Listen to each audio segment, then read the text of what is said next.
City leaders in Grand Rapids are weighing in after a heated debate about defunding the police at yesterday's City Commission meeting. News 8's Whitney Burney spoke to the mayor and a city commissioner about what comes next. After protests and outcries from the community, Commissioner Melinda Isasi planned to make a motion to cut $9 million from GRPD's budget. Instead, the city attorney gave an opinion that commissioners didn't have that power to amend a budget without the city manager.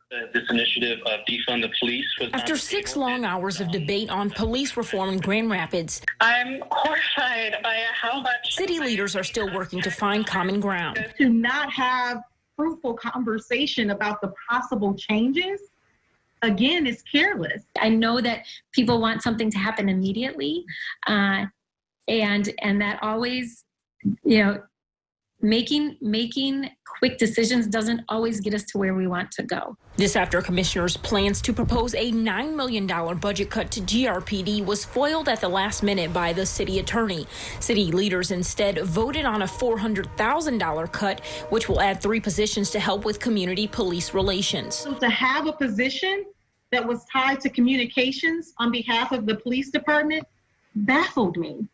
It again indicated that we're not fully listening. Commissioner Sunita Lanier was one of the 2 commissioners that voted against the $400,000 cut, saying it wasn't in line with what the community members were asking for in some 4,000 emails and hundreds of calls. It doesn't make sense to me to start funding onesie-twosie positions without having a clear picture of what it is we're trying to accomplish. Because we could go down this path and start repositioning and hiring people and even spend $9 million, right, on doing all of this and still not get it right. I believe they're a step in the right direction, and they are aligned with what we have been working on so far. Mayor Bliss says while she agrees there's a lot of work to be done, she wants to be sure the police reform work and programs that have already been put into place won't be negatively impacted. The conversations are happening, and as we move forward and create a stronger sense of safety and where people feel like they're being treated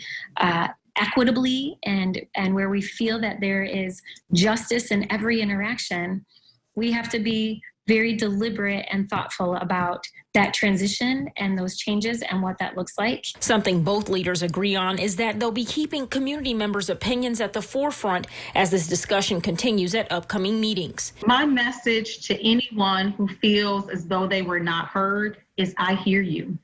I see you. I've heard you. I understand what it is that you're trying to accomplish. And you are not alone in your efforts, and don't give up. In Grand Rapids, Whitney Burney, News 8.